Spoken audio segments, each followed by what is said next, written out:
أعوذ بالله السميع العليم من الشيطان الرجيم بسم الله الرحمن الرحيم الحمد لله وكفى والصلاة والسلام على رسوله المصطفى وعلى آله وأصحابه ومن دعا رب اشرح لي صدري ويسر لي أمري واحلل عقدة من لساني يفقهوا قولي أما بعد فإن أصدق الحديث كتاب الله وخير الهدي هدي محمد صلى الله عليه وسلم وشر الأمور محدثاتها وكل محدثة بدعة وكل بدعة ضلالة وكل ضلالة في النار نشهد أن لا إله إلا الله وحده لا شريك له ونشهد أن سيدنا محمدا عبده ورسوله اللهم صل وسلم وبارك على محمد وعلى آله وأصحابه أجمعين وبعد. Tuan-tuan, puan-puan, hadirin, hadirat yang rahmat Allah sekalian, Assalamualaikum warahmatullahi taala wabarakatuh. Alhamdulillah, tsumma alhamdulillah. Kita sama-sama memuji Allah Subhanahu wa taala di pagi hari yang bening ini. Dan Allah taala telah mentakdirkan kita untuk mulakan hari kita dengan permulaan yang baik, menjadi hamba Allah, menunaikan tanggungjawab dan ibadat kita kepada Allah Ta'ala berpagi-pagi dengan salat berjamaah. Dan dalam kesempatan sedikit ini saya akan membawa tuan-tuan beberapa qaul tentang mengabaikan dunia ataupun menolaknya. Ataupun maksudnya mengelak daripada bujukan dunia. Tuan-tuan perempuan ini kita telah sampai kepada kita telah baca kitab ni beberapa poin yang lalu dan kita berhenti setakat berkenaan dengan kisah Ubaidah, kisah Abu Ubaidah. Nah, ada satu hadis bercerita tentang bujukan dunia ini. Dia kata apa? Man ahabba dunyahu adarra bi akhiratihi wa man ahabba akhiratahu adarra bi dunyah fa'athiru ma yabqa ala ma yafna. Sesiapa yang mencintai dunianya, dia akan memudaratkan akhiratnya.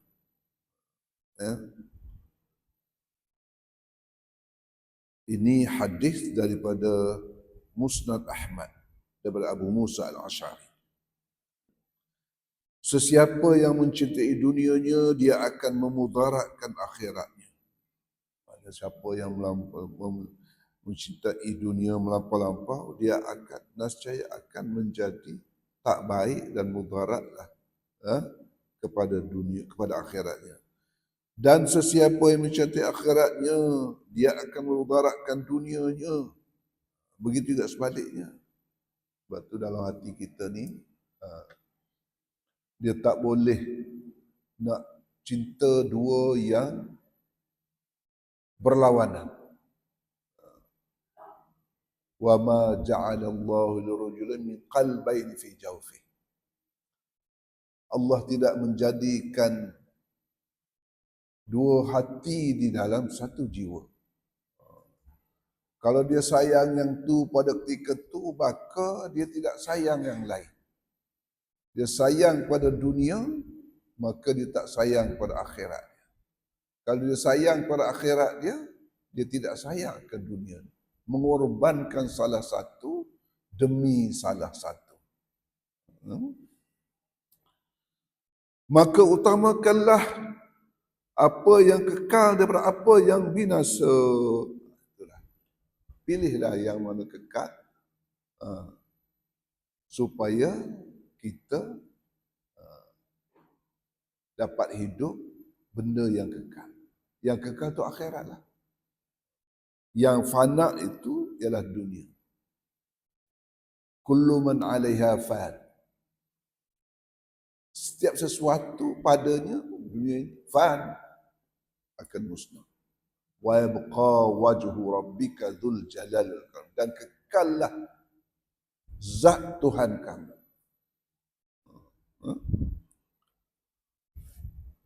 Nah, dan juga hadis atas itu hadis sahih lah. Dan begitu juga ada satu hadis, hadis ini hadis dhaif. Al-Iraqi menyatakan hadis yang saya akan baca ini hadis dhaif. Tapi ianya diriwayatkan oleh di dalam Syu'ab Iman. Al-Albani menghukumkan hadis ini dhaif jiddan. Saya akan baca hadis, tapi bacalah dia punya status itu. Ya. Bukan tak boleh pakai, tapi maknanya tidak boleh menjadi hujah sangat. Hubbud dunya ra'su kullu khati'atin. Cinta kepada dunia adalah punca bagi segala kesalahan-kesalahan. Cinta kepada dunia inilah yang membawa orang terjerumus ke dalam perkara-perkara yang tak baik atau kesalahan-kesalahan, pelanggaran-pelanggaran dan sebagainya. An-Nawawi ataupun maksud saya ni Hasanul Basri. Hasan Basri dalam menafsirkan kedua-dua hadis di atas. Begitu juga An-Nawawi Al-Bintani. Ini ulama Jawi lah. Nawawi Al-Bintani. Maksud dengan cinta dunia itu apa? Al-muradu uhibbul ladhi yahmilu ala irtikabil manhiyat wa tadyi'il awamir. Yang dimaksud dengan kasih di sini, yang kita sebut kasih pada dunia itu apa? Alladhi yahmilu ala irtikabil manhiyat, yang mana dia akan membawa kepada perlakuan-perlakuan yang melanggar benda-benda yang dilarang oleh Allah Subhanahu Wa Taala. Itu maksud hukum. Wa tadyi'il awamir, dan mensia-siakan segala suruhan Allah Subhanahu Wa Taala. Itu kasih. Wa amma mutlaqal hub famin umuril jibiliyah. Adapun kasih yang mutlak, mana kasih pada dunia ni, dia kata faminal umuril jibiliyat, itu merupakan suatu fitrah seorang manusia. Kasih tu memang kasih pada hal benda dunia dan sebagainya. Tetapi yang dimaksudkan dengan kasih di sini, kata Imam Hasan al-Basri, bahawa ianya boleh membawa ataupun yang akan membawa kepada pendurhakaan pada Allah, tidak mentaati perintah Allah, dan membawa kepada maksiat dan sebagainya.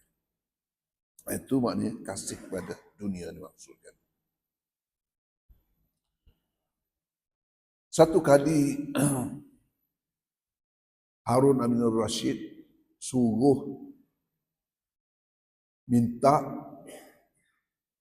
Ibn Athaillah menulis tentang dunia. Syair yang menceritakan tentang dunia.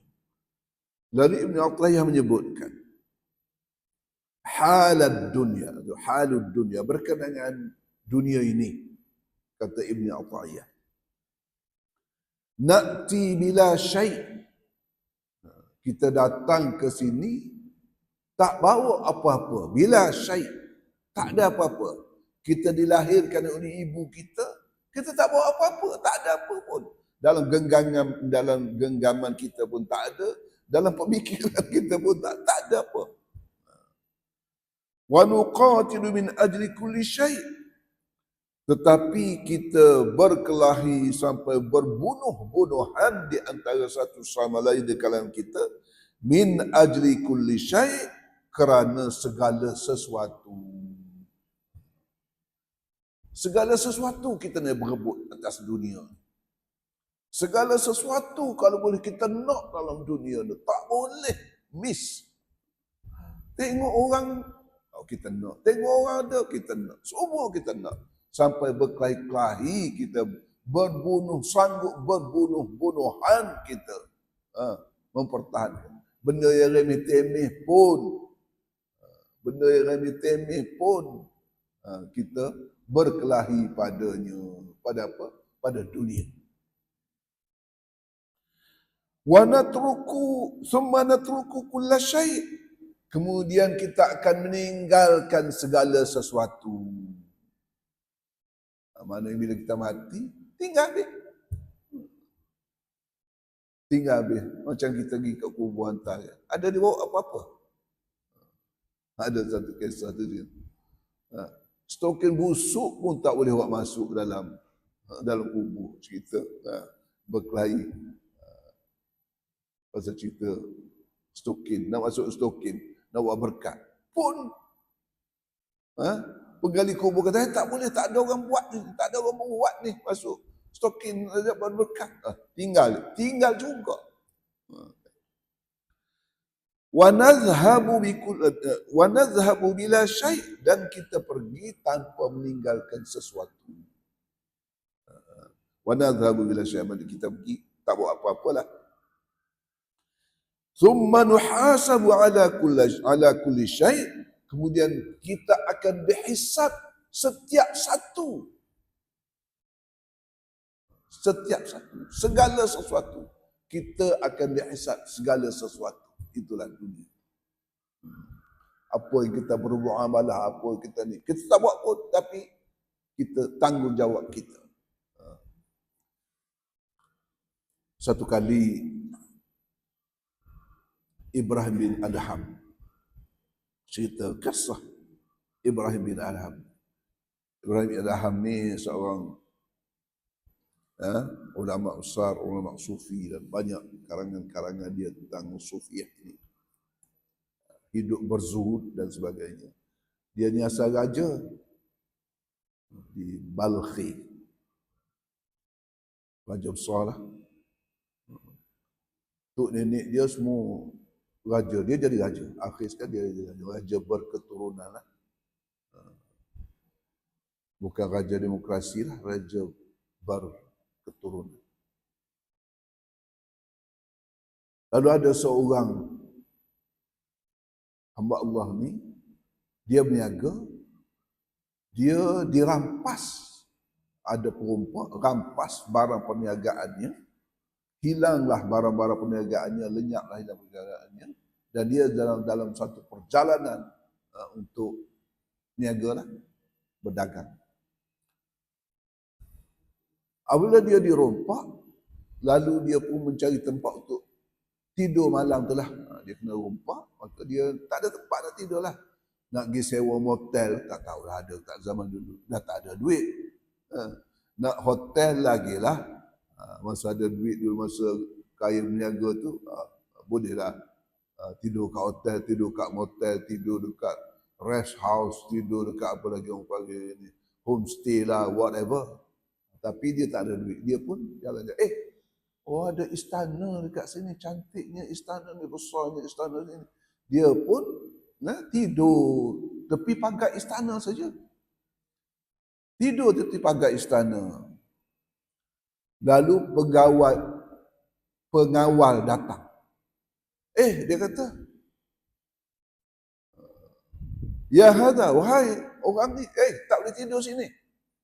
Kau keluar sini, tak boleh keluar. Saya nak tidur tepi pagar je pun. Tak boleh. Ini kawasan larangan, kawasan istana, tak boleh tidur. Kena pergi jauh-jauh. Nak tidur tepi istana je pun. Bukan dalam pun. Nak tidur tepi je. Tak boleh. Tapi entah macam mana, orang ni minta nak jumpa. Dia kata, siapa punya? Oh, dia kata, Ibrahim bin Adham. Tuanku punya. Lalu dia pun, dia kata, boleh tak nak jumpa dengan tuanku? Saya ada hal sikit dengan tuan. Lalu tahu macam mana, dibenarkan untuk jumpa dengan tuanku, untuk jumpa dengan Ibrahim bin Adham. Lalu dia cakaplah kat Ibrahim bin Adham, kat tuanku Tuanku, saya telah dirampas, harta saya dirompak, maka saya jatuh miskin.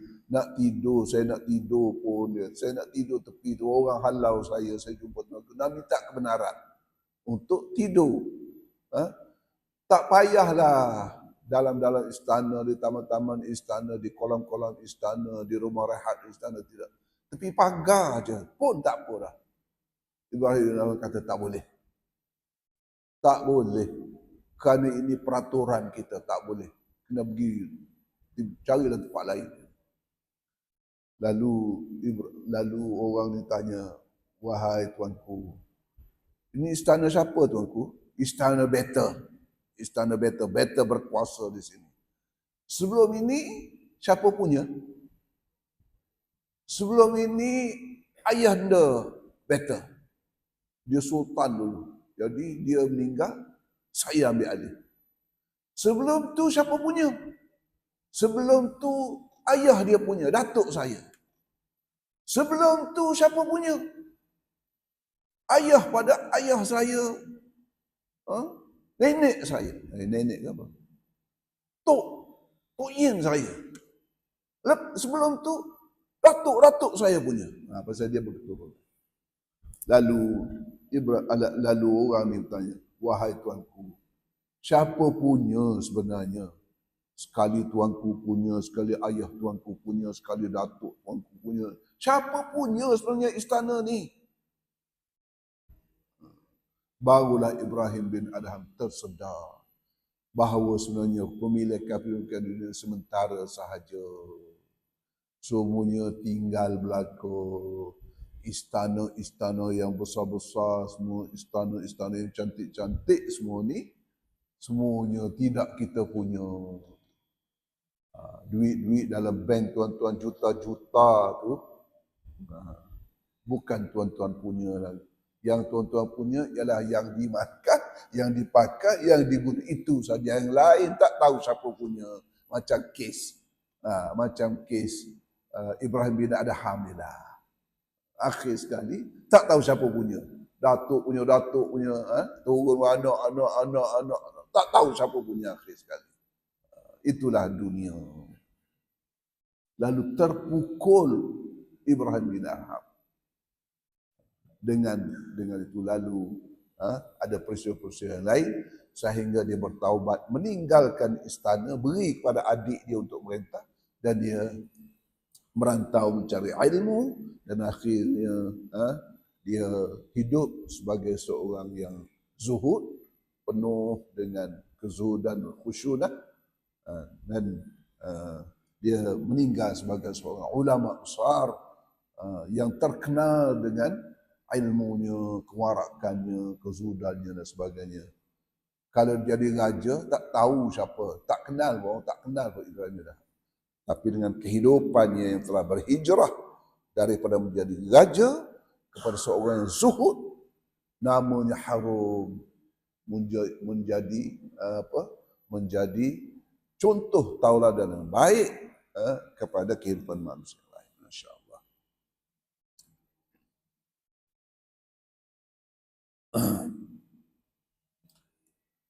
Abu Layth meriwayatkan dari sanadnya daripada Hasan al-Basri berkata, Rasulullah SAW tiap Jumaat selama beberapa tahun memberi khutbah yang didengar oleh Jabir bin Abdullah. Maka saya mendengar, saya ni apa? Hasan al-Basri lah. Beliau berkata ketika mendengar khutbah Nabi SAW, ini cerita khutbah Nabi.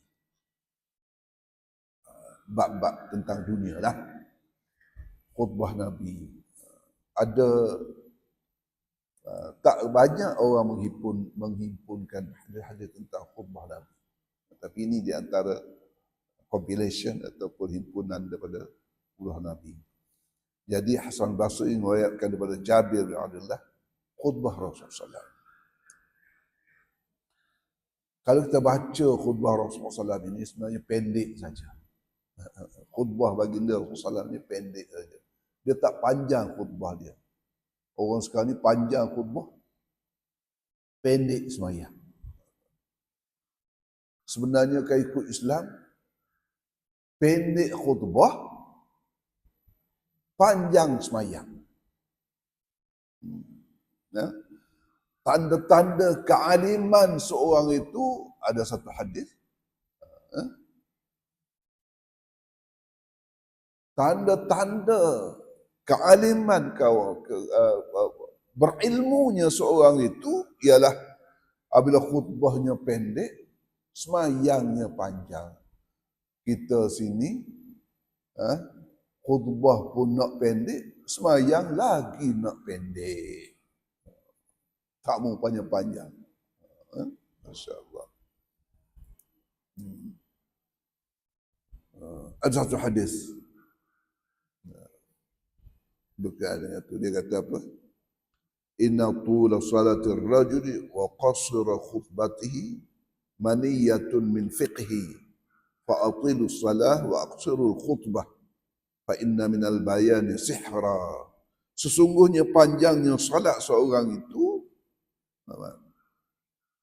sesungguhnya panjangnya salat seorang dan ringkasnya khutbahnya merupakan tanda kefahamannya dalam agama. Maniyati min fiqh.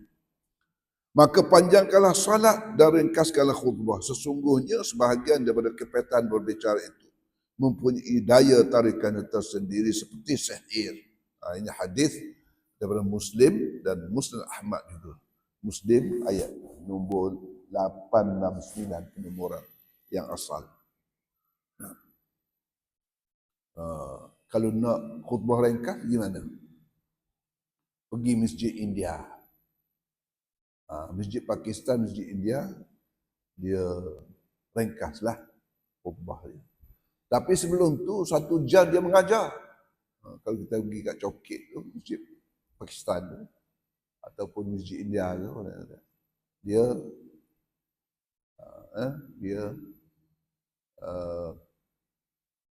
mengajar dulu. Khutbah tu yang wajib-wajib je. Yang wajib. Dan dalam bahasa Arab. Dalam bahasa Arab. Kerana Imam Hanafi, khutbah ni tak boleh dalam bahasa lain. Kena bahasa Arab. Jadi dia kena baca bahasa Arab lah. Lepas tu pendek je. Khutbah dia pendek saja. Semayang dia macam biasalah. Baik. Khutbah Rasulullah.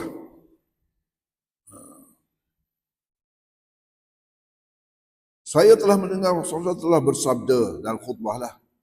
Ayyuhan nas, inna lakum ma'alima fantahu ila ma'alimikum. Wa inna lakum nihayatun. Wa inna lakum nihayatan fantahu ila nihayatikum. Wa innal abdal mu'min baina makhafatain min baina ajalin qad madha wa la yadri ma Allahu musani'un fihi wa baina ajalin qad qadha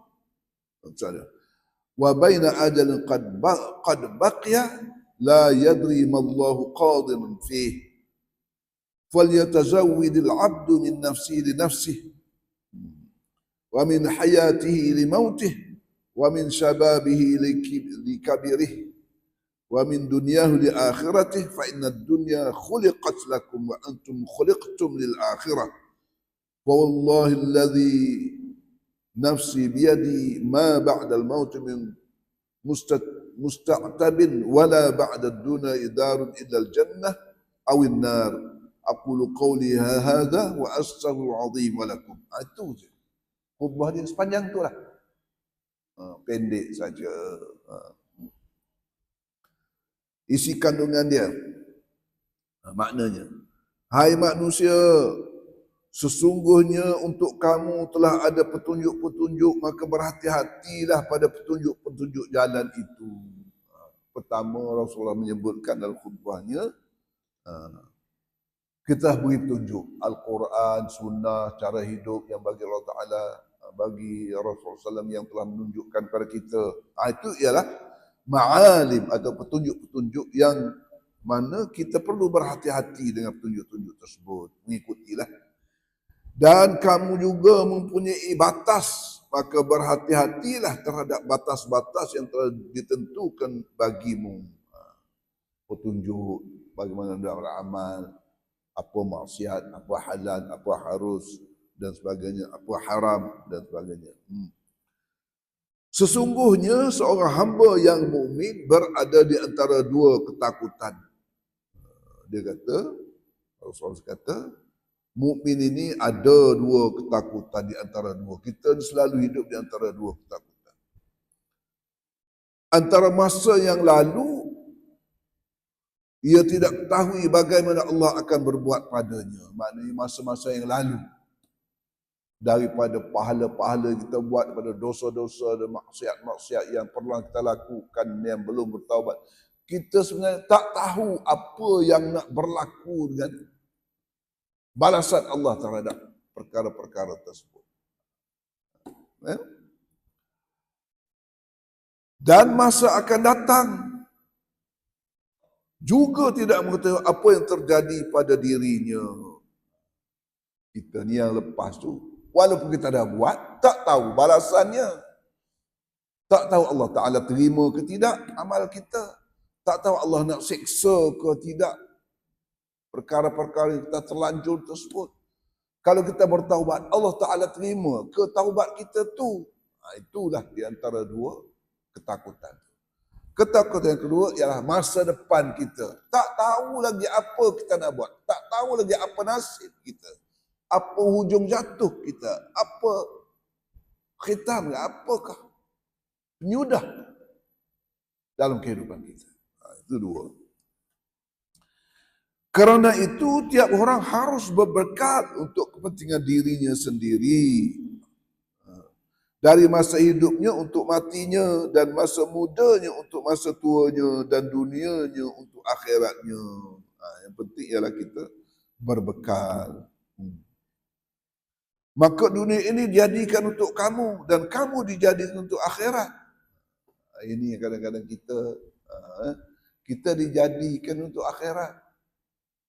Kerana balasan kita akhirnya di akhirat, tidak hidup di sini. Penghakiman kita yang terakhir ialah di akhirat. Hukum dunia ini hukum dunia saja. Kalau kena di dunia pun tak tentu boleh lepas di akhirat. Kalau lepas di dunia pun tak tentu boleh lepas di akhirat.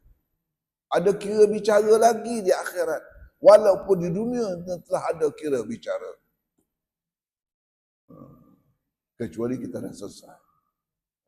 Dunia insya-Allah kita dapat keampunan. Wa idzal wuhushu husyirat.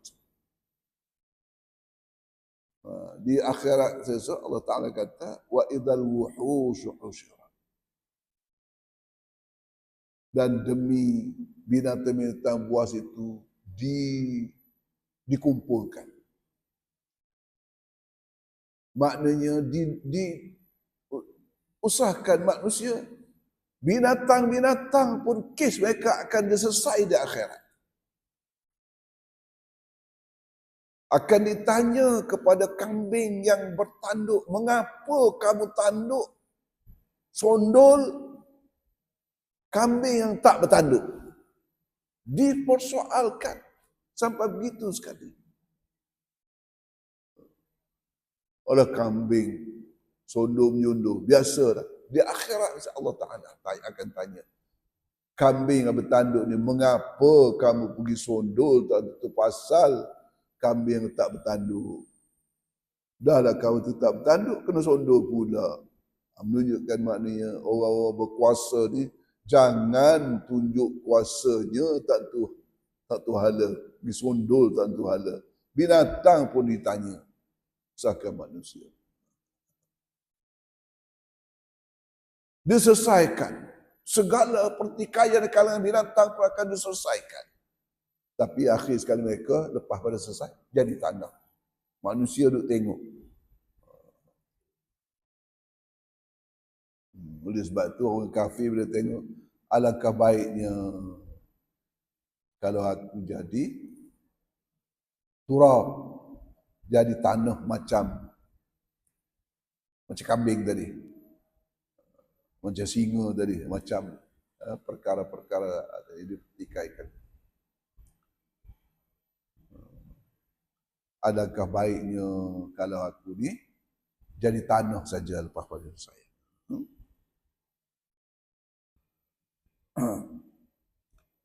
Demi Allah yang jiwaku ada di tangannya, sesudah mati tidak ada jalan untuk bertaubat, dan sesungguhnya tidak ada tempat kecuali syurga dan neraka. Saya ucapkan kata-kata ini dan aku mohon ampun kepada Allah untukmu dan untukku dan untukmu. Dan Sahal bin Abdullah At-Tusi mendengarkan cerita ini, lalu dia membelanjakan kekayaannya selepas itu segala jalan Allah, kepada jalan Allah, menuju kepada Allah Subhanahu Wa Taala.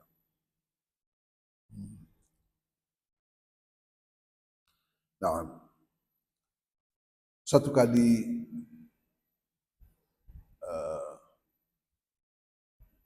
Harun Aminur Rashid merasakan dirinya keras hati. Bila baca dia setelah dia begitu berkuasa, ada istana, dan dia rasa keras hati. Dia rasa bahawa dia tidak menangis lagi malam-malam sebagaimana dia telah menangis sebelum ini, sebelum dia berkuasa. Rasa hati dia keras dengan dunia, rasa gemar dengan dunia, seronok dengan dunia. Satu kali Harun bin Rashid pergi buat umrah. Bila dia pergi buat umrah, dia kucup Hajar Aswad dan memeluk Kaabah di Multazam.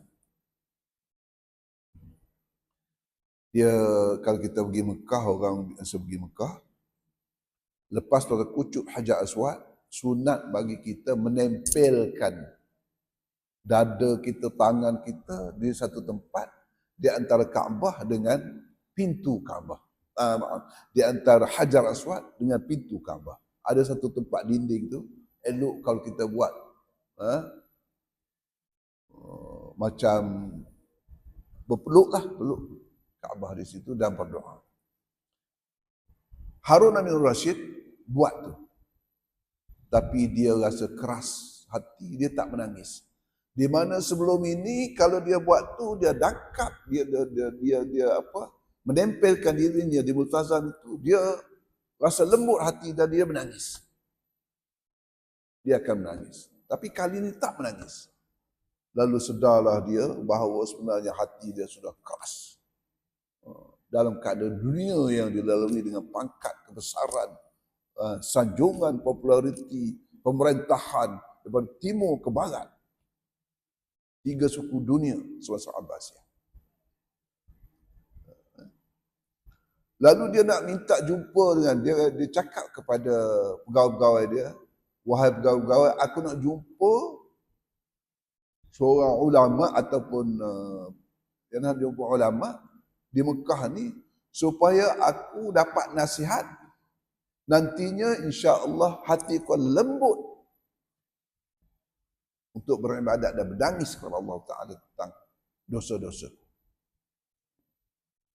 Lalu ditunjukkan kepadanya seorang ulama.